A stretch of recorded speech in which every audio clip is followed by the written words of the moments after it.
Delaney. And it's Katie, and this is Classically Black Podcast, where we talk all things classical music and being black in the profession. With trap beats playing in the background.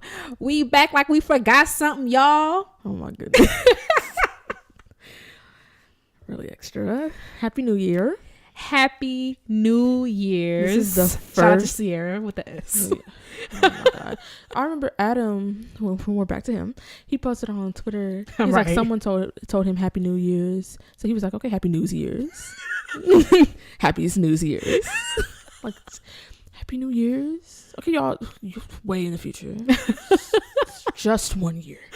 It's just one. Shout out to Sierra. I was like, she made a public service announcement. I was like, Happy New Year's. Right. I'm surprised Jason didn't. Right. That's exactly like something That's would Jason would do. Shout out to Jason. Oh my God. This is our carefree 2019 demeanor. Yeah. We sound so much lighter and so much happier. They're probably listening last year like, are y'all okay? No, we weren't. But, you know. All right, New Year got us feeling all buoyant. Like all light. No. Not a care in the world. Meanwhile, 2019 is rubbing its hands together. Like, I have something for both of you. Listen, and I rebuke the enemy because I don't have time. But, yeah, Happy New Year. We hope this year is full of love and life and classical music and Cardi B. And who's Cardi B? I don't know her. Oh, you mean Party B. So let me tell y'all. So basically, my stepdad and my brother were over at the park near where the Rose Parade is going to happen. That's the parade that happens in Pasadena for the New Year. And so one of the HBCU bands, like I don't remember which one, they were rehearsing there though because they were playing in the parade. He was like, yeah, they were playing a song by Party B. Me and my mama looked at each other like, she was like, what's her name? He was like, ain't it Party B? I was like, well, you know what? It is now. People don't take her seriously like now. Well, I do because I stand. But can you imagine her name was Party B? I don't even think she would take off. I don't care how. That was low-key a little joke. But anyway, I'm proud of that. That wasn't good? I mean, yeah, okay. Right. Y'all go get that would offset her career. Now she gotta. That would quaver. No, I'm just kidding. Now she gotta find some new Migos to get around with. Y'all will get it tomorrow. But yeah, we happy to be back. We thank you for joining us in the new year. I mean, what episode is this? 10? 11? Oh shucks, we out here. We're excited to begin this year. I hope it's a good year. I think it's gonna be a good year. I can feel it. I got good news for a good year. Well, mostly good news, yeah. So the first piece of news I have is an Indiegogo campaign from the Catalyst Quartet. They're having an upcoming album where they're featuring pieces by Black composers. The 3 Black composers that they're featuring are our girl Florence Price. Hey, Flor. Not Flor. Hey, sus. Samuel. R.I.P. Okay. All right, I'm R.I.P. She's dead. Wow. Okay. I'm relaxing. Samuel Coleridge Taylor and Coleridge Taylor Perkinson. They're going to be playing Samuel Coleridge Taylor's piano quintet. Ooh, that's in German. So his opus number 5. And his clarinet quintet in F sharp minor. That sound lit. F sharp minor? I will be tuning in. Yeah, that's not that bad. But by Florence Price, her string quartet and 5 folk songs and counterpoint, and by Coleridge Taylor Perkinson, his first string quartet. So they have a campaign to fund this album, the recording and the release of it. I'm going to link it in the description so that y'all can support. And the best part, sorry, I'm gasping reading. Literally, those were gasps. Those because I forgot about this. So I mentioned that they were doing a piano quintet and a clarinet quintet. Okay, on piano, Stuart Goodyear. Like, what? When I tell you, I'm over here, I'm just minding my business trying to play Rachmaninoff back in 2017, and I couldn't focus because literally my scalp is receding. He is so good. What? He just be pop, pop, pop on them keys. I'll be like, so. It doesn't make any sense. The piano doesn't stand a chance. It's like, y'all girls are really still out here trying? Because this isn't even Black excellence, and here we go.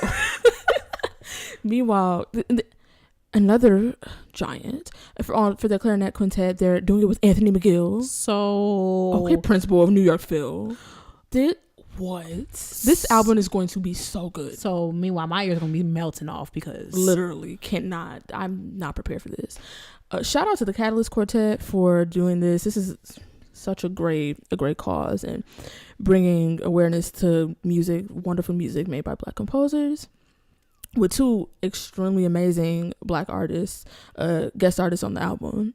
The second thing that I have is also an Indiegogo campaign. If y'all remember our Black excellence from our Christmas episode, Babatunde, Hip Hopera. Right. He is out here. He's making an EP. Come on, EP. Right. He has a campaign to fund his, like, the recording and the making of his EP, and he's trying to make a whole album from hip opera, and I personally cannot wait. Literally, I think if you know me, that's literally the entirety of my aesthetic. I want to tell you, I know the words to that aria solely because... I mean, you might honestly, Delaney could probably go take a tenor audition. I mean, I don't know what you're gonna do for the English part or like the German song, or I don't know what you're gonna do about that. But y'all do that aria, I got you. Okay, the opera 2 hours long. You only know 3 minutes of it. Right. And meanwhile, it's not even the version that I'm over here bouncing. Meanwhile, the original version. You go to your audition. They ask you, "Where's your pianist?" Oh, don't worry. Right. I got the beat in the background. Kendrick here, he got me. Father God. So I'm also link Babatunde's his campaign in the description as well. So please donate if you can. If you can't, then like share it, because it must happen. It simply must. Well, it's going to, because exactly because we need it. The steps of the righteous are ordered. All right. The last thing that I have is, that's me, y'all could drag me if y'all want to, but whatever. So about a year ago, almost exactly a year ago, this woman had she went on a flight from Rio de Janeiro to Tel Aviv with her viola da gamba that was made in like 1600. So she decided that her viola da gamba meant okay, viola da gumbo. Her viola rice on the side, cornbread, black eyed peas, grit. Oh my god! Never stop. She decided that her viola da gamba meant nothing to her. So what? Okay, I'm gonna let you. If you would tell the story, like. Right. I should say the facts first. Right. That sounds like a fact to me. I mean. So this woman, she went on a flight from Rio de Janeiro to Tel Aviv. And she checked her viola da gamba in a regular case. Not a flight case. And for those of y'all that are not familiar with the viola da gamba, it's approximately the size of a cello. And you checked it. And not in a flight case. Because there are cases, there's like a bigger case that you can put a cello in. That if you absolutely need to check it, because not everybody can afford a seat. Right. I understand that. I'm not being like, oh, she broke, she can't, blah, blah, blah. Right. Like, so basically, let me finish the story. Basically, it came back destroyed. There was pretty much a whole middle part of the top of the instrument was off. The case was busted up. It was cracked up in the bottom. It wasn't destroyed because it has been restored. It actually just a year later, it has finally been restored, but it took all this time. Delaney asked me if I wanted to see the pictures of this, and I said, absolutely not. Literally stuff like that. I know it's like mad dramatic, yeah, but it's like, I can't, viola is my life. So, I mean, viola and snacks. And I forgot where we were. I think we were doing a photo shoot, and I had my viola in my hand, and I was like, we were like on like the 3rd floor of something, and at that building, and I think you made a joke like, okay, your viola's falling over. I'm like, I wouldn't look. I would actually leave it there. I'm talking about the janitor can come sweep it up. I don't and want that sounds dramatic. I'm like, my viola is literally the most expensive thing that I own. I'm not. I could don't total my car. I could anything. My car, I guess what I need my car. If my car was totaled, I would look at that before I would never see my viola again. I'm sweep it up. Right. So it's like listen, this is what made me mad about this story. I'm fortunate enough to travel quite a bit with my viola, and there's never a time that I can really recall where it just went like absolutely smooth, because some gate agent talking out their necks, some flight attendant with bad breath, shout out to United, wow. flight number 2, I was like they contacted your uncle from shout out to United flight whatever, going from EWR to ROC, but that's not my business. There's always something that you have to fight for your instrument, or no one will, because no one's gonna care as much about you. A lot of people don't get the magnitude, the price, the cost of that instrument. No one's gonna fight for you like your instrument. If you really look me in my face and told me, you know how many flight attendants, you can't pipe up. I might want to pipe up, but I'm one to stick up for myself. I think there's a difference. Yeah. I'm not gonna, but a place that you shouldn't pipe up is the airport. Yeah. Or in between airports, because either way you're going to jail. They're not playing, right? But you know how many gay agents be like, try to put a check bag thing on my viola. I'm like, it's not my fault that you failed your general music curriculum. It's not my fault that you think you know more about my instrument than you do. The stuff that you telling me is literally on the United website. Like, you don't know because you work here? That's cute. I'm not checking my viola. So they looked you in your face and told you, oh yeah, sis, you gonna have to check that. I'm like, I guess I'm not leaving Brazil. Right. First, several things about this, because like you checked this in a case that is literally not made to go underneath a plane. It's literally negative 6 billion degrees up there. I do not care what you didn't know. Oh, I didn't know that they throw bags. First of all, you should know. It is no one's responsibility but your own to know what is going to happen to your instrument. I don't care if you cannot just assume that. First of all, you're going across continents. I personally I don't care what I have to do. The least flights I have to take, the better, because I must check my instrument. So the least amount of people who have to touch it, the better. If I can take a direct flight somewhere, I'm taking it. I'm driving and taking it from a different city. It is your responsibility to call the airline, look up their policies online, get to the airport, how many ever hours. The policy. Exactly. They cannot care for you. And then go to back, because this is going to be somebody who thinks they know what they're talking about. Exactly. Perfect example. When I was leaving Wellington, right? I had my instrument. My viola causes a lot of, that's one thing I hate, is like my viola can cause a little bit of like, what's that? And a conversation piece. Like, I ran into this really nice man on my way here, and he was like, what's that? And it's just like, I'm about to miss my flight. This airport is crowded. We're not moving. We're in security. I have 3,000 things with me, and I really don't want to explain to you that's a viola. Tell me about it. However, I'm not gonna be like, leave me alone, so whatever, fine. My case is purple. I'm sure it's my case and I are like literally the same size. Okay. So I understand that like it causes a little bit of like, it's not a violin, it's bigger. So I'm leaving Wellington, and sis is like, well, this doesn't fit the dimensions of a thing. And I'm like, literally, if you go back to your preschool education, when you were matching the square with the square and the rectangle with the rectangle, why would my viola fit in the same thing you put in a briefcase in to measure whether or not I'm checking it?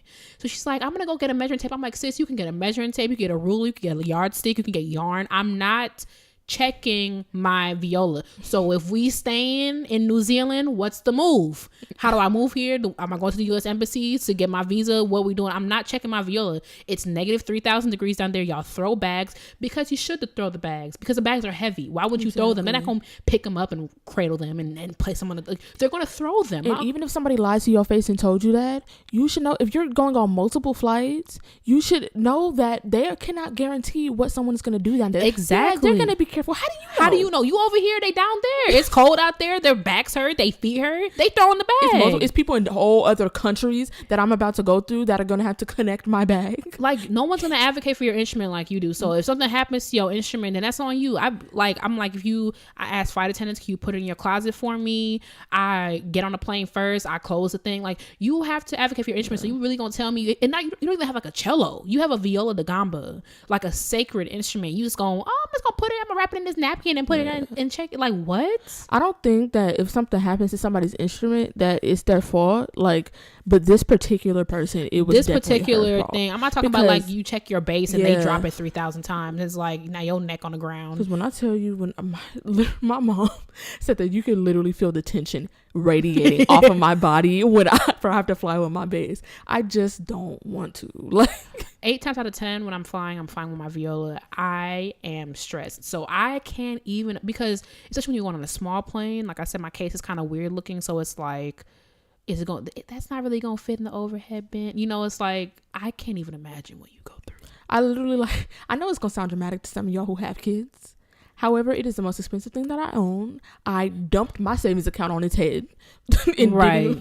Didn't even put a dent in that. People who not even related to me, you know, gifted me money to buy my instrument and put all this faith in it. I have to drop it off at the thing and turn around, and I do not look back.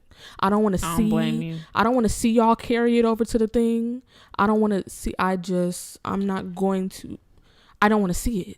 People, you can see them putting the bags in the thing. I'm not looking out the window. I do, because my teacher posted something on Facebook of like him. Oh, they're putting my bass on the. I don't want to see it. Yeah, okay, I don't blame it's you. Flipped on the head. Listen, what you don't know won't hurt you. Literally, like. But see, I'm rude when I travel with my viola. You're not bumping up against my case. I don't care what holiday. I don't care if we all trying to escape something. You are not bumping up against my case. You're not shoving your bag against it in the whole ribbon. That's why, like, my teacher from undergrad taught me something that I've taken, because, like, a lot of times I fly standby. So, but because of where my uncle is, how long he's been working with United, I'm usually one of the first people on the plane. So I'll put you literally are in the same VIP? You are so it's called boarding group 3. That means 2 other groups before me, and you literally board the same group with your mama working for United. You are so annoying. Can I finish my story? So she was like, all you gotta do is get on the plane, put your viola in there, and close the bin. Mm-hmm. Now some people are kind of dumb and they'll try to open it back, but there's literally a reason why this bin is closed and every other bin around it is open. And it's low-key kind of selfish. Depending on the plane, I don't do it, because if when I came here yesterday, I'm not going to put my viola in. First of all, I was last on the plane, but I don't want to talk about that. And then also I'm just going to ask the flight attendant if I can put it in your closet. But like, to me, it's the story like this makes me mad, because it's like, when I think about like all I have to go through to make sure that my viola and I get to where we're going in one place, and you literally, like, you have to fight for your stuff. Exactly. You, even if it's the smallest thing, like I take my bow case on the plane with me. Mm-hmm. I don't put it in my flight case. And I don't even put it in the overhead bin, because since it's flat and it's long and it's flat, I would put it in there. It would either slide to the back where I can't get it, or it would be in front of someone's thing. They get up mid-flight, they pull their thing out because they can't see it, and now it's on the floor and my bow all in pieces. No, first of all, if they look at me somewhere, I start leaning on it like a cane. I'm sorry, but what you gonna prove me wrong? Call my doctor. Like, or I hide it in my jacket. You're not gonna say nothing to me, and I just ride with it in between my legs when I'm in my seat. And I put a jacket on my lap so that they can't see it. I've done some crazy things with my viola, and I mean, like, it's just been some flight attendants who just didn't care that day. You have to ride. When I tell you, it's literally I put my viola in between my legs one time on a flight. Kid you not, going to Rochester on one of them baby JJ to the jet plane type planes. Exactly. And I put it between my legs, and because like there was no overhead space, and I'm like, I'm not checking my instrument, so what we gonna do? And I'm looking at her like, what we gonna do, sis? Because I'm not checking my, and it's like some flight attendants would be like, because they should, because this viola will literally be a projectile. Mm-hmm. However, tell the pilot to do his job and not crash the plane, and then we ain't got to worry about projectiles. Now do we? Okay.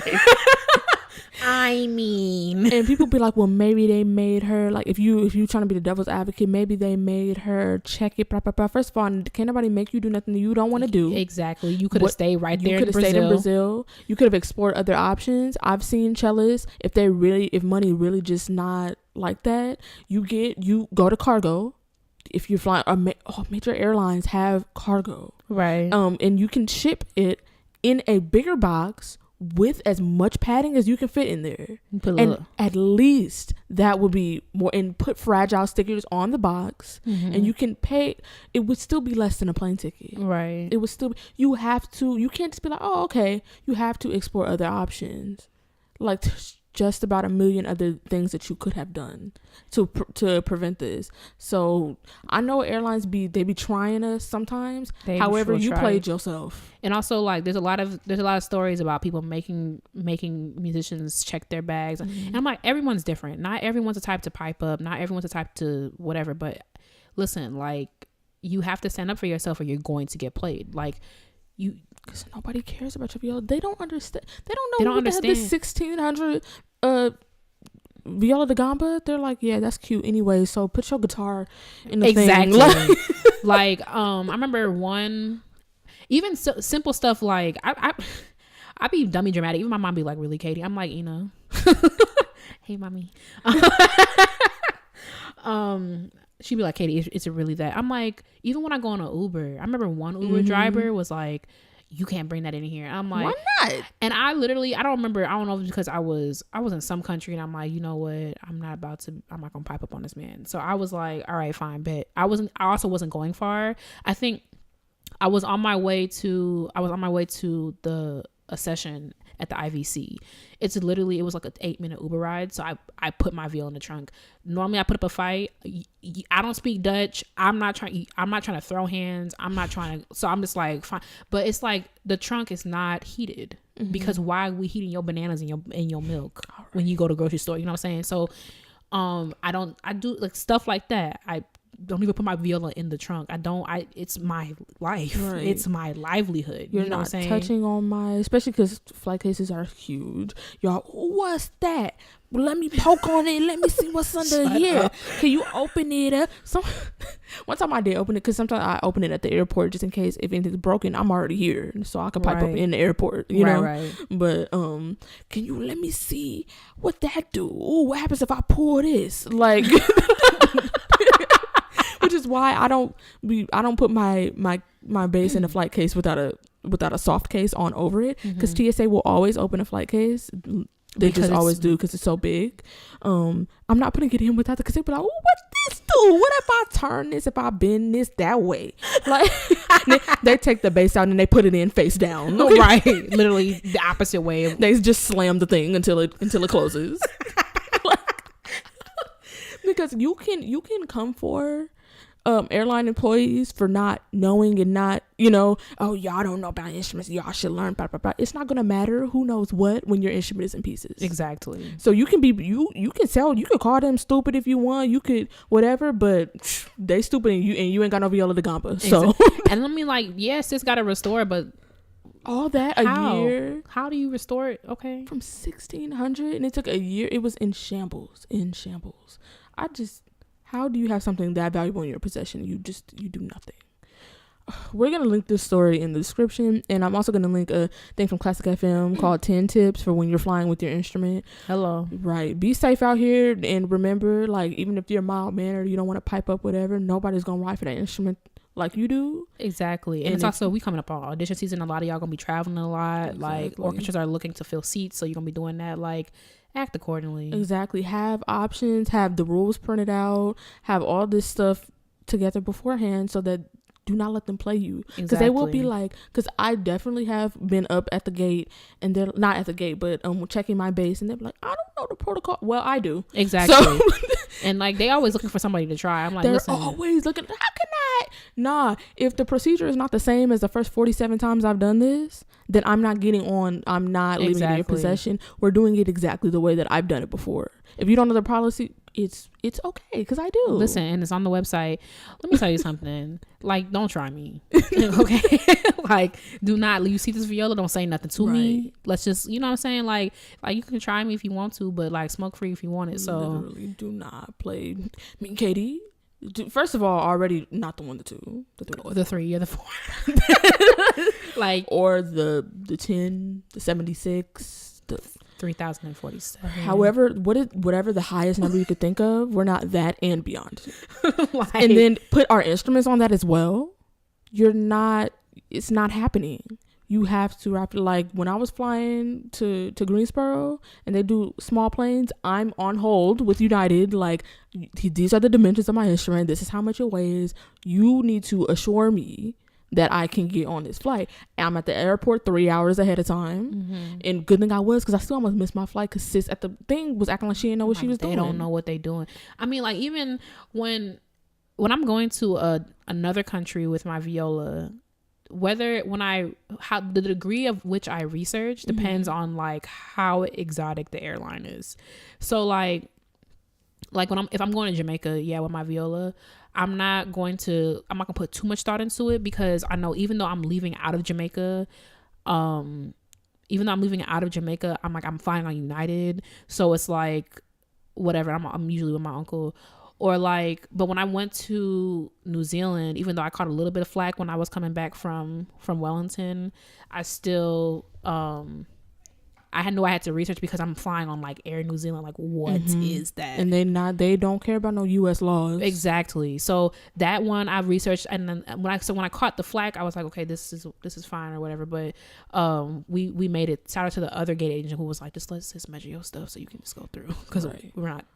But or like it just depends. It just depends, because like when I went to Amsterdam, I have to worry about anything. I'm on United. I'm coming back on United. You know what I'm saying? So it just depends. You just have to research. Exactly. And I know some of it might sound extra, but I'm looking at the model plane. What model plane? I never been on that before. Yeah, it's a 222. I ain't never been on there. Well, I'm calling up. You know the what's it called? It's the overhead bins that give me anxiety. The ones that if you go on like a big 777, and they go up. So okay, my viola potpourri up. Like, so I make sure, like, if I'm like when I was going to Korea, I made sure I put my viola in there, close it up. There's been so many countries in this episode that you've been to. Wow. Delaney, let's not do this. You're aware of the countries I've been to. You have 4 countries on deck this year. I have 2 on deck this year. Okay, that's not what I counted earlier, but anyway, when I was going to Korea, those are the ones that were on there, and I closed it. I'm like, no, there's nothing up there, because okay, so now you put your suitcase on top of my viola, and then you slamming it. I'm okay. Father God, that would fill me with horror. I want to talk about something else. Can we move on? I'm literally anxious. I hate traveling with my interest. When I have to travel with my viola, I feel free as a bird. Literally, I'm like, I'm breathing through. Amazing. I'm not a care in the world. Oh, the plane's going down? Okay. See y'all down there? Honestly, like, I make myself so mad, because honest to God, if we had a water landing, I'm getting my viola. It's not gonna be. I'm getting my viola. I mean, is there gonna be water damage when we get in the ocean or whatever? Yeah, but what if I'm gonna get a raft? You know what I'm saying? Like, I get my base the raft. Taking the top off. Now we inside rowing with our bows.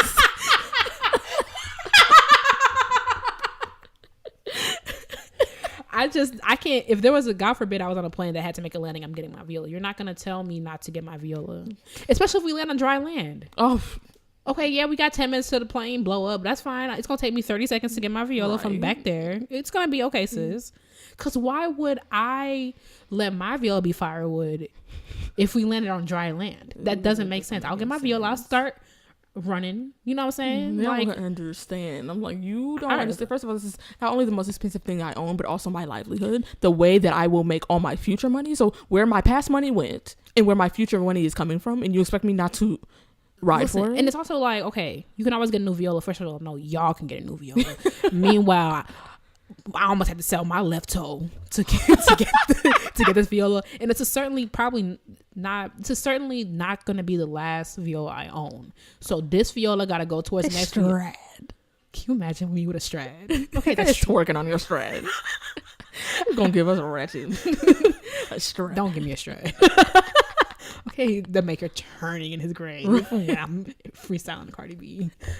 We should move on. I just moral of the story, don't let people try you. Moral of the story, do not, because they will try you if they can, and they will try you if you let them. They know. if you let sis at Greensboro, I don't know if that's gonna fit on the way over here. Like, what, your bass not gonna fit in the plane? Yeah, in the whole plane. Yeah, because it was one of them little ones. I'm like, it fit on the way over here, and y'all gonna find a way to get it to me. So, but anyway, what y'all? I remember one time I made a status. I was like, Rochester Airport hiring, because they hiring anybody. Anybody can work. Come sign up. I was mad one time because the girl was like, you know, that like them like low key microaggressions. Oh, we gotta pat down your hair. I'm like, sis, what you think I'm hiding this twist out? I can't even hide moisture in my twist out. Okay. And that wraps up our news for this week. Because wow. We're moving on. Do you have an intermission that is hopefully not trifling for us? Why would anything I do or say ever be trifling, sister? Okay. So, in front of God. All right. Okay, so the intermission this week, I want you to picture this. It is the year 9047. Okay. What does that even look like? No, okay, a whole world sand. Yeah, right. I was about to say the direction this planet is going, we might not even get anywhere close to there. Father God, if you just call us on home, I'm ready. I'm just kidding. Okay, we're in LA. Okay, earthquake happening right now because you said that. Oh, God being like, oh, right. I was waiting on when I was going, like when you pulling a rubber band back and you better do it. He's like, oh, I can let go. Okay. The San Andreas fault, quivering. Back on track. We back, y'all. We back. It's the year, what year I said? 9047. Yeah. So classical music is now obsolete. And not that like going to orchestra performances and has died out. Not that kind of obsolete. It's literally, we're so far removed from classical music that people just don't listen to it anymore. Because it's literally because you think about it, we only been here for like over like about 3,000 years. You know what I'm saying? It has not been that long. So think about like 7,000 more years into the future, right? Yeah. So it's like classical music is like gone, right? So someone time travels to you from the year 9047 and you have to explain to them, they know what music is, they just don't know what classical music is. Does that make sense? You have to introduce classical music to them. You can only choose one composer. These are 3 separate things. Okay. So to introduce them to classical music, you can only choose one composer. You can only choose one orchestral or operatic work, not from that composer. It doesn't have to be from that composer, just to be clear for people listening. And then you can only choose one piece for your instrument. And these 3 pieces have to be what you think best represents classical music to someone who has no idea, like, what these archaic sound, violin, trumpet, what is okay, choosing some of the worst ones, but no, I'm just kidding. Wow. Well, one of the worst ones. Well, I'm not gonna tell you which one. You can guess. Wow. Okay, so let's start with the first one. So you're gonna introduce this person to one composer. Who would you pick? So I think I said this to you a little bit earlier. I feel like the logical thing to do is for each of the 3 things, pick like things that are spread out over the span. That would be the logical thing to do. However, y'all have listened to the podcast long enough to know that logical does not really fit into my being. This is me explaining classical right, music. exactly. This is what I love. If you wanted like a nice gamut, you could read a classical music textbook. Exactly. I mean, word up. Okay, books obsolete because no trees left. No, we're gasping for air. What was I about to say? Oh, okay. So obviously my composer, my boy Tchaikovsky. Wow. I was gonna pick Brahms because I feel like Brahms is so. And I feel like people would love. Like, how are you listening to that and you're not feeling anything? There's nothing Brahms wrote that's not good. Like, there's not one piece where it's like, oh shucks, I forgot about his second symphony. Right. No, go back. Since you want to. Brahms, I tried. I mean, the second symphony is not trash. It's just you just don't. It's just disappointing. You think it don't live up to his other stuff. I mean, because symphony number 1. Just to be fair, he spent like I forgot the year, how many years, but it's extraordinary. Okay, I literally just said I forgot how many years. You see how Delaney just says any old thing. But he spent years and years on that symphony because somebody wrote a review on him talking about, I think it was Schumann. Schumann wrote a review on him like, Brahms is the next big thing. Oh yeah, like, next big thing coming to your never mind. Right. Well, I mean, but that's another episode. That's another episode. But Schumann was like, this is the main, like, you gotta. Oh, that's what he said? Yeah, man. You gotta get into it. You know what I'm saying? Like, get it how you live it. Like, get in where you fit in. Brahms out here, he know he not right. Brahms. But that's brains, man. He out here, you know what I'm saying? Turning melodies and Whitney, you know. Oh my goodness. I'm so sorry that we made this podcast. Okay. So you're picking Tchaikovsky, yeah, for obvious reasons. Like, why would you explain? Literally. Okay, them weeping at the grand pot of Dune and Nutcracker. And the second, let's not forget the second movement of the Fifth Symphony. Literally, the little stringy things on the back of my eyeballs quivering right now. The little stringy things. Father God. What they call eye tails? I don't know. I'm just so exhausted. Anatomy over here. Okay, the composer that I will pick is Adolphus Hailstork. I just love him so much. For those of you who don't know, Adolphus Hailstork is a Black American composer. He writes a lot of pieces. I'm playing some of his pieces on my recital. Right, we will link the live stream link. My recital is a private event. It will be my mama and my teacher. Okay, me not coming even though I'm playing on it. But yeah, I just love Hailstork. I love all his works, and I don't know. I'm not really, if you know me, I'm not really into new music. Like there's a lot of things that I do enjoy because I try to give it a chance. But Hailstork is just like nothing he writes. I'm always impressed. Like it's just so I will pick Hailstork. Okay. The second one orchestral or operatic work. My orchestral work is gonna be Symphonic Metamorphosis because it is so lit. Like he went off. Like basically Hindemith was like, so I think it's cute that y'all think y'all are composing things. However, this is what I'm doing. Take notes. Hindemith scalped y'all in that, like, y'all should be embarrassed. Like, he just, his contemporaries must have been shaking. I mean, symphonic memory, it's it's phenomenal. Like I had a lot of fun playing that. Exactly. And I've seen it, I've played it once, I've seen it performed twice, 3 times actually. Any chance that I get to see that live, I will go. Yeah, I'm there. Like it's so good. It's such an epic piece. I have to. Okay, so of course I'm gonna pick out operatic work because operas, I'm actually torn. I don't know which opera to pick. Well, I'm torn between a symphonic work and an operatic work. So you just playing them at the same time? Like cacophony. Okay, them hating classical music. Okay, so my gut instinct, I'm just gonna go with my gut since I said one, is La Bohème by Puccini. I mean, everything is good about that opera. There's not one thing. First of all, it's Puccini, so like it goes without saying. It's like literally opera god.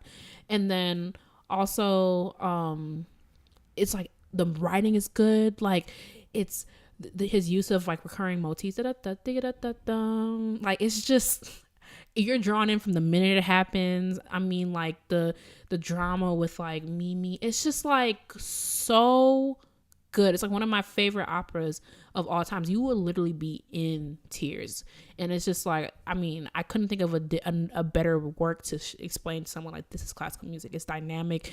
It can be funny. There's comic relief, and it could be like completely heart-wrenching, like making you feel like really feel for the characters.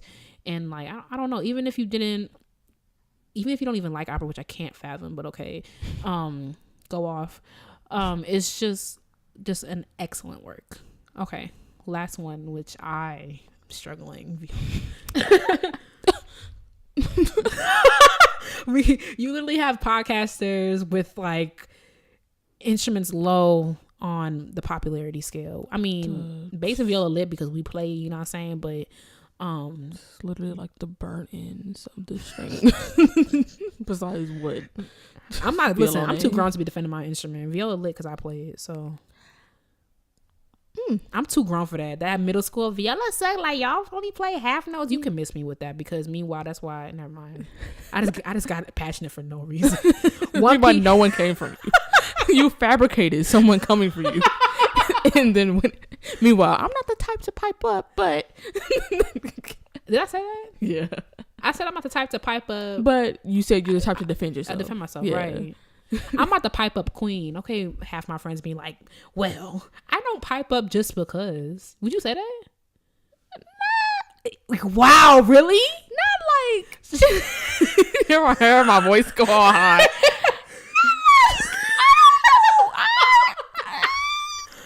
She's literally like, nah, you don't pipe it like, you're not just like, let me look, who can I go off on today? Right. Like, it's not like that. No, there's some things that you pipe up on that I'm like, because you pipe up first, ask questions second. Right. That's the natural order. Meanwhile, when sis was this lady, I was like, oh, she's trying to get by you. Like, what? She could look up. I'm like, meanwhile, she's zipping up her jacket before she goes out to the Rochester winter. Is that okay with you? I don't remember that. I don't recall. So anyway, one piece for your instrument. Okay, a bass piece on the future of classical music on the shoulders of a piece written for bass. Okay, 2 pieces, 2 options. Question. Answer the question. Rest in peace, classical music. Then no, I'm just kidding. Wow. So a piece written for bass that I would choose is the second Meshach Sonata, which is like, I feel like, well, I can't say it's the only sonata that's like lit, because the Hindemith's bass sonata definitely grew on me. However, Meshach is the most musical and the most similar to the sonatas that other instruments get. That like a bass, because other than Meshach and Hindemith, I'm trying to recall, there are like some obscure ones, like Fuchs wrote a bass sonata. Hey Fuchs, I like it. But other than that, like, we don't really have the other sonatas that we play arpeggione, we play a Beethoven horn sonata, like right. They're not for us. Meshach second sonata is like literally gorgeous. Like it's literally the closest thing that we have to an actual like sonata like other instruments get, and I'm like, so it can't happen because that sonata is lit. Yeah, but y'all could look at Meek Young Sung has a recording of it on YouTube. It is ridiculous, but yeah, that's a piece I would pick.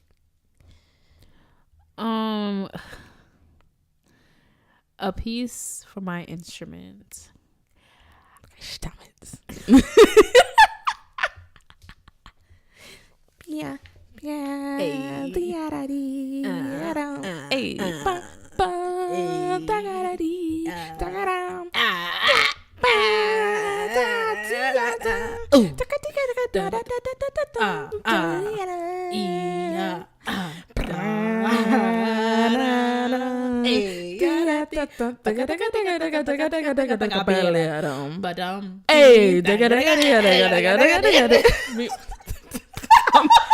First of all, why do I know the Stamm's viola concerto? I'm actually really impressed, and that's why I didn't stop you. Cause I'm like, what comes next? And what comes next? And what comes next? That was impressive.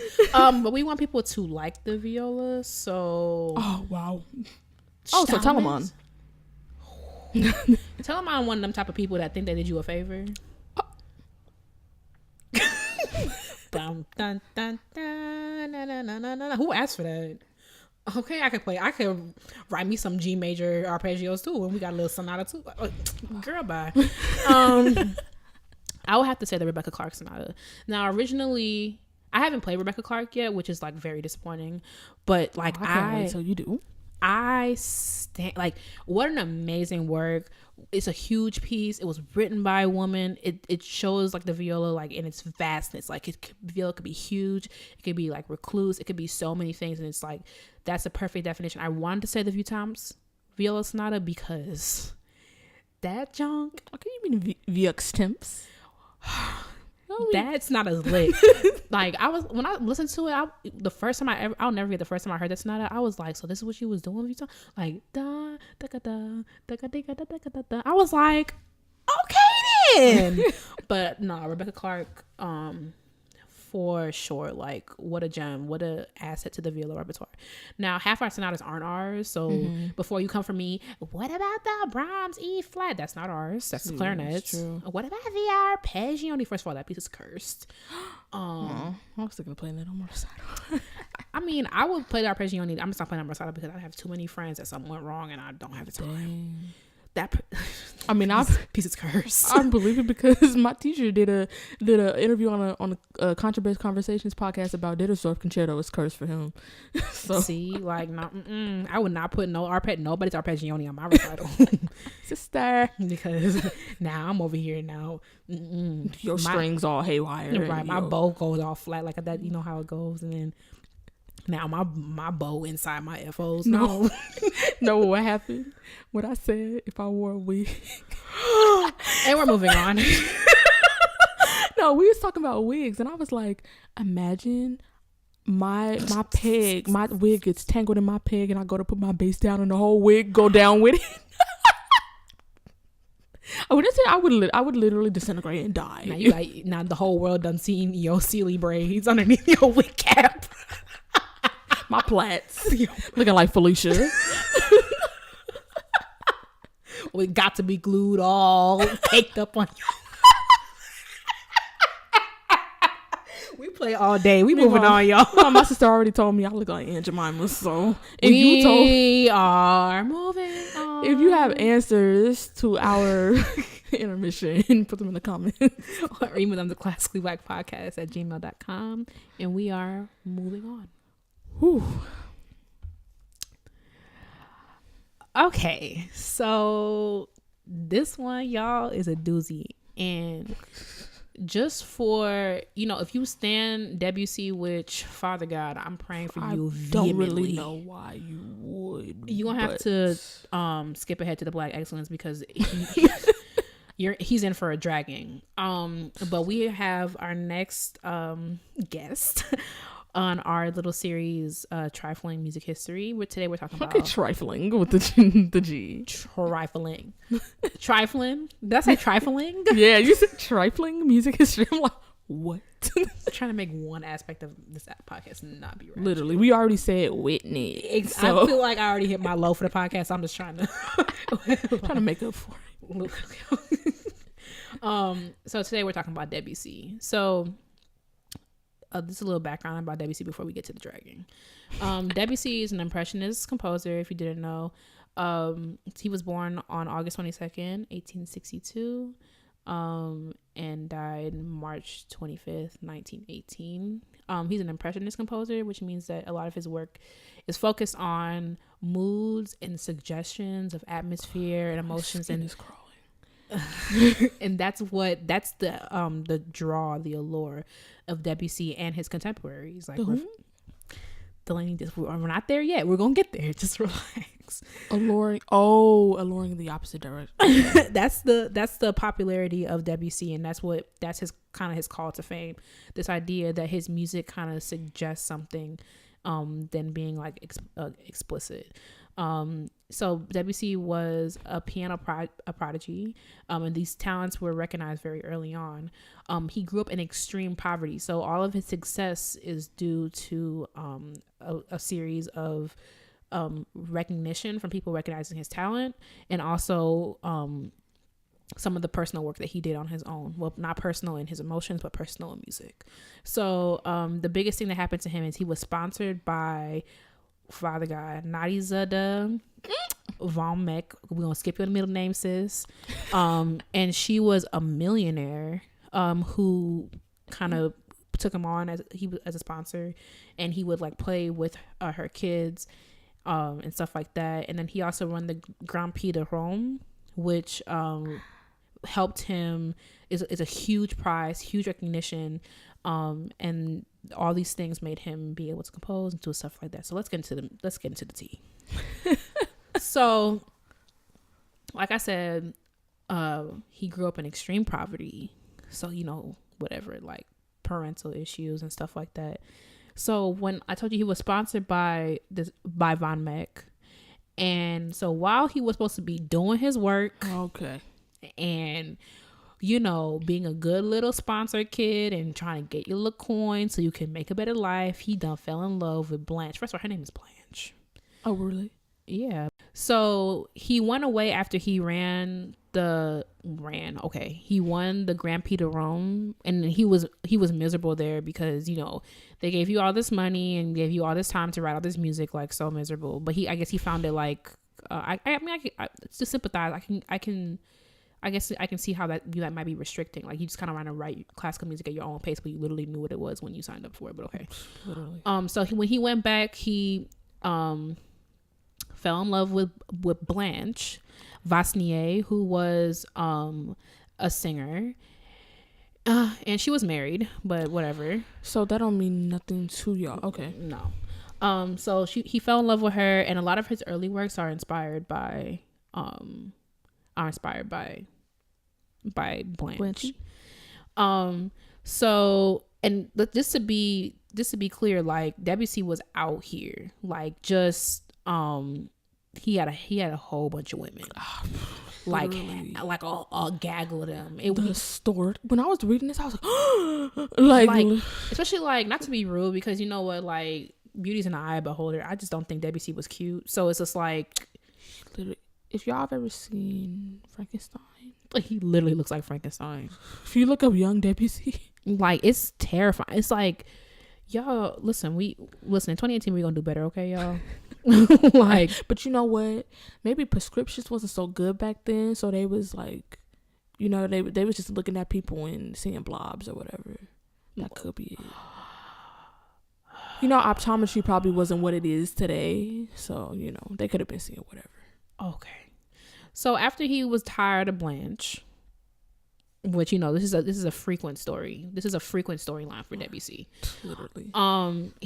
He had a mistress named Gabby, and Gabby, you know, was running around with him, and then literally sis was driven to thoughts of suicide being with Debussy. Literally a toxic relationship, like toxic, right? So here's where we start to really have some problems. So finally Debussy's like, okay, fine, I'm gonna get married. So you have to do your own personal work before you get into a relationship, but this is gonna be filled with gems, y'all, because I have a lot to get off my chest. Like, a relationship will not fix. I know it's not classically romantic podcast, but like, since we're talking about Debussy, like, classically therapy podcast, right? Like, let me not even jump off with you. But sister. So here comes along Rosalie Texier. Oh, here we go. This is when it starts picking up. This is where it starts picking up, right? I mean, Debussy already been out here. He's well known. He's a good writer. He's a good composer. So, wait. I mean, oh, you mean to the people? To the people, yeah, right? Okay. Because listen. So he's out here. He's a man hoe, flat out. He's a hoe, and that's fine. Get it how you live it. I mean, I would say as long as it's safe, but it's literally $18.99, so I know it wasn't safe. First of all, y'all were showering bi-weekly. Bi-weekly. I was gonna say once a week, because that seems a bit too often. Anyway. So whatever, Rosalie, she was pretty, she was young, she was a mannequin, which I couldn't tell if she was like a mannequin, like she was a store mannequin, like a live mannequin, or she was a model, because French mannequin. Okay. So wow. Gabby, French to us, Katie. Anyway, Gabby literally went to Lily and she was like, sis, listen, I see you over here frolicking with Debussy, and let me tell you something. Like, it's not it. Do not do it. It's not the move. Literally woman to woman. Woman coming to you as a woman. She called her. That's exactly what happened. Actually, it's a transcript. She was like, listen, Lily, I'm coming to you as a woman. Do not. And Lily was like, oh my God, no, like, he loves me, and like, you know, he believes in me, and like I just think we gonna be in so much love and blase blase. Famous last words. Literally. So Gabby's like, all right, bet, do you? I tried to warn you. You could lead a horse to water, but listen. Well, actually, a more fitting saying would be you could lead a horse to water, but you can't make him bathe. For this period of time. Exactly. So basically, she decides to get booed up with Debussy, which a fateful decision. Basically, so there's a quote from him saying that her favorite song is a roundelay about a grandolier with a red face who wears a hat on one side like an old campaigner. Not very provoking aesthetically. She does not have much up top. So we got into an argument about, not an argument but a discussion, because my mind is not in the gutter. So I was like oh shucks, like she meant like she's not very bright. But then which I was like, that's not something Debussy would say, because it's always the ugly, never mind. But then Delaney was like, well, no, it says aesthetically. So up top where, like, I thought she's an A cup, or I thought he made the titties. I really did. Oh my goodness, I really didn't. She said that, I was like, I didn't even think of that. Now I feel all dumb. No, but I mean, but it says aesthetically, so you're probably right. Like, yeah, I thought, and plus I'm just used to y'all always commenting on people's appearances, so I'm like, yeah, that's just what I thought. Or I thought, I was like, maybe he means her hair. Is she balding? Is she, because same sis. I have no comment. But so basically they were happily married for a couple years. Although it did say that she hesitated before saying her I do. Right. Okay. Also, okay. So not only, I forgot about that part. Not only did sis tell you not to do it, she probably was like, "Oh shucks, I wonder if I should listen to Gabby." And then you said the words anyway. But then remember, he was like, "I'm gonna kill myself if you don't." Yeah. Okay. Let's pull over. What would you do? Because listen, first of all, my automatic thought, if a dude ever came to me and was like, yo, Katie, like, you will marry me? And I'm like, nah, mans. And he was like, well, I'm gonna kill myself if I do. I don't know what I would say to that, but I would. Okay, sorry. I cannot form my mouth to make the words, because I'm so like, I can't even like see myself in that situation. Mm-hmm. A guy on bended knee with a ring, and you're like, man, I just was not. I'm like, this has been cute, like the dating thing, but I just am not feeling it. Like, I don't know if I'm ready for marriage. And he's like, well, I'm gonna kill myself. Like, what do you? First of all, I'm not gonna marry you, because one, I'm not gonna pity marry you. Exactly. Now I'm unhappy for the rest of my days. Two, it's gonna concern me, because I want a man with confidence. So it's gonna concern me that you like are willing to be like, well, if you say no, I'm gonna kill myself. That concerns me. First of all, why I'm not that? It's not that deep. You don't. Your whole life gone because I won't be with you. Exactly. And three, that means you crazy. Exactly. And a whole bunch. Now you, sweetie, can you make me a plate? I gotta tie my shoe right quick. Well, I'm gonna kill myself if you don't make me some chicken. Right. Now you wondering why you on Snapped. Nope. That ain't me. But it's not going to happen. Like, because you're not going to guilt me into that. Like, I'm calling your mama, hey, so he's on the edge of the line, he needs somebody right now. It cannot be me, because he has an unhealthy fixation with me. Exactly. Right. But yet you still did it. And like, I know, like, I remember you were saying like mental health was probably a whole other, it probably wasn't, nobody was even paying attention. Exactly. To because I feel like the push about mental health in the past like 10-20 years has been fantastic. It's just but it's literally like 2019. So what was y'all even talking about, you know what I'm saying, back in 1899? Right, exactly. So anyway, she made the fateful mistake of marrying him anyway. And after that, they were married for a good like 3 years, happily married, whatever. Apparently, she was living in poverty in his shadow, to the point where he was calling her my poor wife. I'm like, first of all, why? Like, to other people. Wow. Like, he sucks. And then he was like, basically, this part tickled me, because I was like, when he said her voice and shrill laughter grated on his nerves. Wow. That's a quote from Debussy. Yikes. Her voice, she says anything to you. Good morning, honey. Now you already quaking. Like, wow. You're seething with rage because your wife spoke to you. Like, but he's, and then it was a bunch of stuff. First of all, this article, like one of the articles that we're getting like some of our information from is a read. It's like, we'll link it. It's like, first of all, whoever wrote this had an agenda.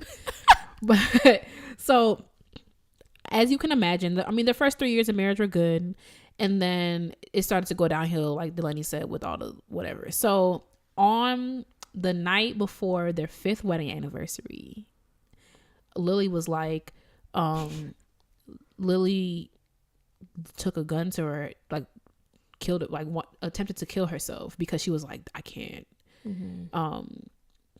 can't do this.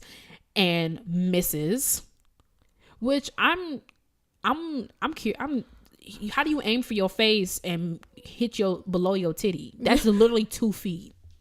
Like, but okay, sis, go off. So here's the trash part, because Debussy was because while he was married to Lily, he was running around with Emma Bardak. So Bardak, sorry, he was running around with Emma. So after she did this, he was like, all right, bet. So you in the hospital now, so I could just go do my thing with Emma. Literally never visited her. Never gave her money, because remember, Debussy was probably with the woman in the money. He was doing well as a composer. Exactly. But Emma had her own little thing, because she was also out here thotting, because she wasn't thotting. She was married to Sigmund Bardak. Oof. She was married to Sigmund Bardak, who was a banker. And then she was having a little affair with Fauré, and then met up with Debussy. So she been around too. So them two linked up. Right. 2 pieces birds of a feather. Right. Together. Birds of a feather. So so when he was out doing his thing with Emma, Debussy put Lily on a train for the summer to her parents, while he took Emma on a trip. Vacation with your son. Like, and he during this stage, like we said, like he never visited her at the hospital. The bullet remained in her body for the rest of her life. Literally, her vertebrae. Like, it's just a mess. So here's the funny thing, because these, I can't even say what I want to say. We'll link Classically Black After Dark. But these men can never be like, they always be like, I gotta be held responsible for my actions. like And what did Rihanna say? Rihanna was like, never doubt a man's ability to make you feel bad for what they did. Mistakes. Yeah, something like that. And I was, for his own mistakes. I was like, if I wrote that down, I screenshotted it, everything, put it on my Insta story. I'm like, y'all need to read this, because then he was, okay, first of all, like, we have like, it's not like Gesualdo where he in 15 whatever. It's like, we got newspapers now, word of mouth stuff is spreading. You're in Paris, exactly. So everyone's like, y'all hear about Debussy right. on the front page of newspapers. Literally, it was in like every newspaper because he was so famous at the time. Literally, her being in the hospital was in the newspaper, and that's why him and Emma were like not doing so well, and they actually ended up moving to England, I think, because everybody was looking at them like, nah, now your wife and then y'all not even technically divorced yet, and you run around with so and so who's also married. Like, yeah, who's also married. And then this is the part that's funny, right? So check your circle, because I just realized, so Debussy was like, oh my God, ain't nobody talking to me, like what I even do, like and Fauré not talking to me. Fauré can't say nothing to nobody because Fauré was laid up with Emma too. Fauré, listen, that was never your because Fauré mad at you too, because he over there, him and Emma was knocking boots as well. So Fauré, listen, been a snake.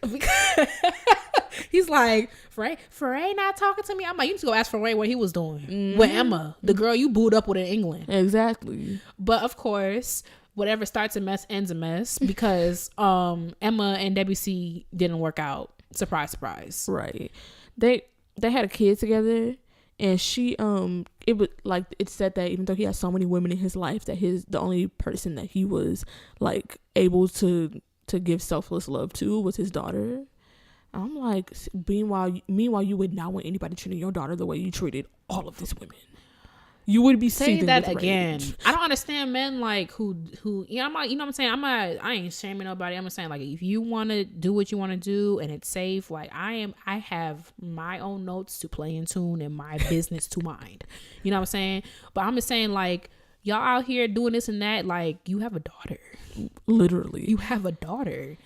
And okay. And literally there was a part in here where he like wrote to a friend, all these people done deserted me. You literally left your wife who had a bullet hole in her. Oh my God. In the hospital. Baby, what is you doing? Did not give her any money to pay her hospital bills and never ever visited her. She had a bullet in her for the rest of her life. You said, everybody deserted me. You deserved it. You deserted yourself. You played yourself. Ain't nothing worse when you play yourself. Literally. Everyone, there's going to be so many people in life who are trying to play you. Why are you playing yourself? Don't do other people's work for them. Exactly. Like, that's why I remember like the second half of 2018, I'm like, Haiti girl, listen, I don't care what else you do. I don't care who plays you, but you will no longer be playing yourself. You understand me? Wow. And I was like, yup. And we moved on. I play myself more than I play that bass though. All right. So Debussy died young. 55, whatever. Debussy, here's the thing, like, let's wrap it back around. So was his Triflin? Absolutely. Literally, women are killing themselves, which to me, it's like, I know some men take it as a compliment when women are throwing themselves at you, but it's like, that would never be like a compliment to me. Like, you have women who want to be with you so bad that they're threatening suicide. But I think in these cases, a lot of these cases, like, you drove them to suicide. Like, how does that feel? Exactly. And like, I know that like some people be like, oh, well, you know, he was gonna commit suicide too. First of all, he said that literally for the sole purpose of her not saying yes to his proposal. Exactly. And also I feel like a lot of composers, the article even mentions, like, a lot of composers are like, they want to commit suicide, blase, because, like, I feel like it's very lonely. People have all these opinions. Half the people who have opinions on your work can't write themselves. Mm-hmm. You know, it's like, that must be a lot. But we are holding men accountable for their actions in 2019. Like, you did this to yourself. You are literally an adult with your own brain, your own everything. Why am I having to make up excuses for you? No. Like, I'm not. No. So what are some lessons that we've learned from this story? I could think of, like, first of all, don't be hung up over anybody's dusty son. And girl, say it again.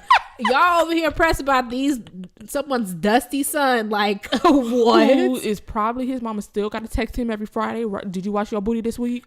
So, baby girl, listen. If you're listening, lean in. He's 35 on his PlayStation at his mama house. Right. Nah, I mean, eating pizza rolls. And baby girl, listen. Lean in, sister. Let me tell you something.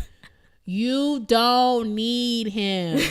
Okay? Like, in the illustrious words of Tupac, because baby, you don't need him. I ain't trying to gas you up. I just call you as I see him. That's a Janae Aiko version.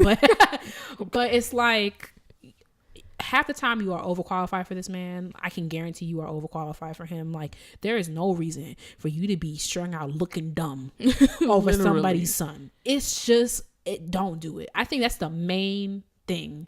Like, I know it's easier said than done. It's not always easy to leave. I'm not dumb. Like, I totally understand that, especially like in a time like this. Lily wasn't about to be like, well, I'm unhappy, so I'm leaving. Right, I'm an independent woman, so bye. Like, but girl, I don't know. I'm just not finna be out here. And then also, but the thing with Lily that I can't really sympathize with is, like, you were warned. She came to you literally being in your, it was not even like she knew Debussy. He was a childhood friend, or she thought it's your friend who don't know him, who's like, he seemed blah blah blah. She was involved with him, and she told you from experience. She told you from experience, like, do not do it. And what it's not even like you started talking to him. You literally married him. Okay, sis. And listen to your people. Listen to people who know more than you. Exactly. She has been through it before, and she came out unscathed, but obviously you didn't, and you could have, had you listened to her. You cannot change him. That's another thing you said before. She probably heard what you cannot change what sis said to her, and was like, well, I could change him. I might could straighten him out. He literally never changed. Men change when they're ready to change, just like you change when you're ready to change. Exactly. Like there's nothing that's going to change you. So you and the girl before him and the girl before him you're not gonna change him. Men change for the women that they want to change for. Exactly. So you looking dumb again. You know what I'm saying? You can't make somebody. They gotta want it for themselves. Exactly. So you literally were warned, and now you out here looking crazy in the hospital bed, eating Jello by yourself. Not Jello. And all they got left is orange flavor too. Right. So here's the question that we like to ask at the end of the segment. Does Debussy's actions as a composer, should that deter the way we look at his music? Like, because of what happened to him, like, should we continue to listen to his music? I'm not talking about whether you should listen. I'm talking about in general, because we already know that we don't stand Debussy. He gave us Clair de la Lune, though. Clair de Lune. Everything, and I don't mind Prelude to the Afternoon of the Fawn. Everything else can keep. Literally and don't tell me about La Mer. Oh my God, it's so blah blah. I was telling Blaney earlier. La Mer sound like he got on a boat, put his pen on staff paper, and let the waves write the thing for him. Got off and was like, oh yeah, this might sound good. Like, but based on what Debussy did, is he canceled? I don't think he should be canceled. I think he should be canceled for other reasons. Mainly, I can't with his music. I just feel like upbeat, downbeat. Are we in 3/4, like, you know how 73, 40? What? Get 340. Ooh. That's E40. Meanwhile, I'm like 340. That sounds so dumb.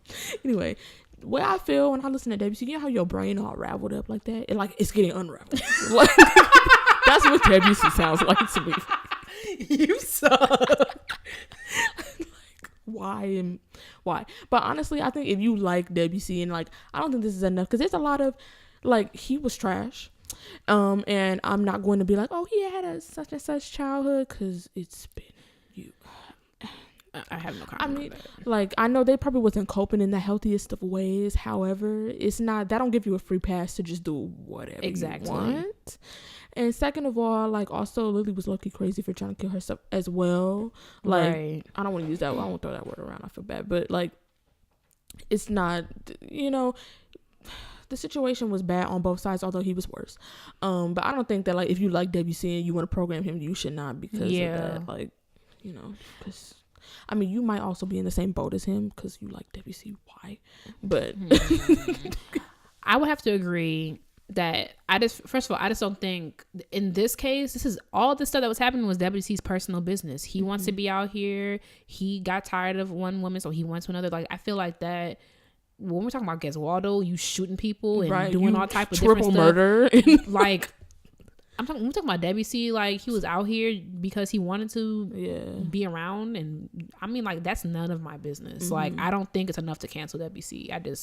I can't support that. So Debussy, you're safe. Congratulations. I will still switch off your music if it comes on. Wow. Pray for me. I'm playing La Mer in school. I will not be going. But I wish you great success. Meanwhile, now I'm stumbling at a rehearsal all disoriented. I don't know which way is up. Now your equilibrium all off, your center balance. You feel like you got sea legs because sea legs. And we moving on. All right, y'all. So it's Black Excellence, and today we talking about Marco Alexander. I'm excited about this one because just accolades on accolades. I'm preparing my mouth because I see you have several bottles of water right here. I got my Starbucks from earlier because it's like the accomplishments. It's just so much. Y'all are really out here. Shout out to y'all. Okay, so Marco Alexander, he's a bass player from Memphis, Tennessee. Gang gang. Stand up, Memphis. I was talking about bass. Oh, right. I forgot y'all the same people. He did his undergraduate studies in double bass performance, music education, and a minor in music business at the trifecta at the University of Memphis. So I guess you had class day, night, Saturday, Sunday, Ramadan. Not Ramadan. He's performed as a guest musician, arranger with over 23 professional orchestras. He's performed at Carnegie Hall, Madison Square Garden. How you say that? Schmorhorn. Bobby Shmurda Symphony Center. Do not do that. Schermerhorn. He's literally gonna drag me. Schermerhorn Symphony Center. Schermerhorn. Oh, literally, if you just sound stuff out sometimes. I just saw a whole bunch. It looks, and it's all underlined in red too. I saw a whole bunch of consonants, and I was like, Watch it not even be that. It's not. It's actually Skimmer. I don't even know. He's literally gonna treat my life. Okay. New World Symphony Center, the Orpheum Theater in Memphis, Cannon Center, the Lucas Theater, Carl Perkins Civic Center, and among many others. He's got whiplash for how many around the country he's been. Not even halfway.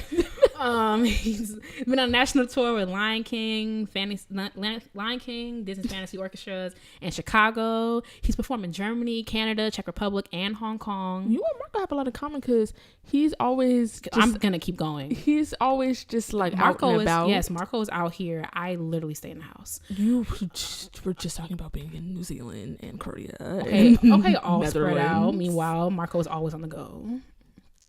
I'm gonna keep going. So in addition to being just out here as a bass player, he's also a vocal recording artist with the name Marco Alexander. Okay, versatility. I mean, just okay, like silly putty, molding in any type of shape. What you want? He got it. Right. What else you do, Marco? You would tap dancer, right? Meanwhile, astrophysicist. He got a secret side career as a magician and secretly working on the cure for cancer coming out 2020. Stay tuned. He's a vocal recording artist. He's a string arranger, producer, and songwriter. In 2016, he released his debut EP, Friction. Take a listen. Like, there are a bunch of bops on that EP. Currently, Marco is a principal double bassist of the Jackson Symphony Orchestra and the Prism International Chamber Orchestra. International? Okay. Echelon. The international nations around the globe. I can't fit my. It's like I just didn't know that we were the level of. I mean, my edge is still here. I'm making sure my edges. I don't see that. Oh shucks! I need to make sure I have edges in 2019. Thanks, Marco, for snatching my edges. But you know what? I actually heard that he has a side business, and he created this edge cream because he's so used to snatching edges. Oh, it makes him grow back, and it's right. You know, I didn't tell you he was a chemist as well. I'm gonna hit him up about that, right? Chemist and astrophysicist, right? Exactly. And he also makes wigs. So Marco don't make no wigs. We lying on him. Okay, let's bring it back in. So yes, principal double bassist of Jackson Symphony and Prism International Chamber Orchestra. He's also the owner and of the clothing brand Sound Culture, which is like sick. Like the designs he comes up with, I'm like, how did you? Right. I'm like, you drew that freehand? Literally. Meanwhile, I'm like, so. I look at his stuff like on Sound Culture's Instagram, and I'm like, so you just drew it with your hands. Meanwhile, I get stencil now. My hand all shaking and I'm moving. And like you just right. That's Sound Culture with a K, by the way. Yeah, Sound Culture. And we'll link all this in the description box. He's currently working on a publicity tour and full album entitled Cultural Friction. And he most recently was on Ty Tribbett's Christmas celebration. So check him out. I got an oxygen tank for you if you had a breath. Thank God, because literally, like, I'm so proud of Marco. He's really out here just doing a lot of good work. So check him out. We'll link his socials in the description box. We'll also link his website. Take a look. Take a listen to his EP. He has a lot of dope music out on literally every platform. Mm-hmm. So yeah, we're proud of you, Marco. And yeah, Black Excellence this week. Right, just glad you're out here. Somebody got to be. Hey, famous, upper echelon. Right. Man, I'm just glad my people just out here famous. I've got a lot of work to do. Hopefully I could carry your bass. You know, I have experience carrying basses. So I can carry your stool, Marco. I don't know about the bass part because, you know, it's literally taller than me. So, you know, but I have a lot of experience carrying basses. So if you ever need you are trash. We are moving on. No, I am not doing this. I've been carrying the bass for about Delaney, we are moving on. 6.5 years now. You know, so if you ever need anybody, you literally suck while you're, you know, darting off to your different engagements and your different, you know, since you're booked and busy all the time, I can take care of Delaney. I can file your music. Marco's not going to hire you. You don't know that. I'm going to make sure. You know, wow. You see, it be your own. Check your circle. Check your circle. Because Katie over here deep in my house talking about, Delaney, I love you. We friends. We starting this podcast. Blah, blah, blah. Meanwhile, she's literally just made a pledge to stand between me and my bag. Your bag? Yes, my bag. Carrying my bag. Carrying Marco's stool. I mean, his bass. And the stool. I could do both. I have been desperate to move on. Can we please move on? Sure. Okay, so and another thing. No, I'm just kidding. I play entirely too you much. Play all day. Okay. We on our way out of here. We've been in here literally forever. Literally, it's been forever. It's time for the piece of the weakness. You this week. What you got? So my piece of the week, I can't believe I'm saying this. I just realized who it was written by. Can you imagine if it was by Debussy? I would literally change my mind. Piece or cloud or collection of sounds or space or like dimension gas or like foam. It's kind of like, you know, when you get the properties that matter, like solid, liquid, gas. It's literally like it's a all you gotta do is go to it's chemistry. a gas squid. That's what it is. A gas squid. It's like not quite a gas, not quite a liquid. It's like somewhere. People are literally unsubscribing as we speak because they are tired. My piece of the week is Bolero by Ravel. And before you come from me talking about it's the same thing over and over, there's literally 3 different melodies. Right. It's genius. It's one huge crescendo. Like, it's absolutely incredible. I used to get dragged all the time for liking Bolero. Meanwhile, it's like one of my favorite pieces, and I'm like, what piece am I gonna do this week? What piece did I forget about? Literally forgot about Bolero. Right. It is fantastic. I'm gonna link my favorite rendition of Bolero, and that's the one with Gergiev. I forgot what orchestra he's conducting, but I stand Gergiev. I mean, literally. I'm not gonna say that. What I said earlier, that's for another podcast. That's Classical Black After Dark. Literally. Oh, wait, hold on. That's really suggestive. Yeah. Not about. I just realized not that. About Gergiev. No, Katie actually has a secret. No, I'm just kidding. Not about Gergiev. I want to clarify. That is not about Gergiev. It's not even close. What's kind of no, I'm just kidding. Wow. So it's Gergiev conducting the London Symphony Orchestra, one of my all-time favorite recordings of this piece. It's just so good. Sis on the bus. You got to take a listen. Right. It's 17 minutes. You'll be fine. You'll be okay. Because when you was playing it, my mama was like, "Oh my god, that's my favorite song." Mm-hmm. Can't run it down the hall. Right, like it's a bop. It's amazing. But thank you for listening to Classically Black Podcast. Happy New Year. Don't forget to check us out on social media at Classically Black Podcast. If you have any questions, comments, email us at classicallyblackpodcast@gmail.com, and we will see you next week. Bye, y'all. Bye.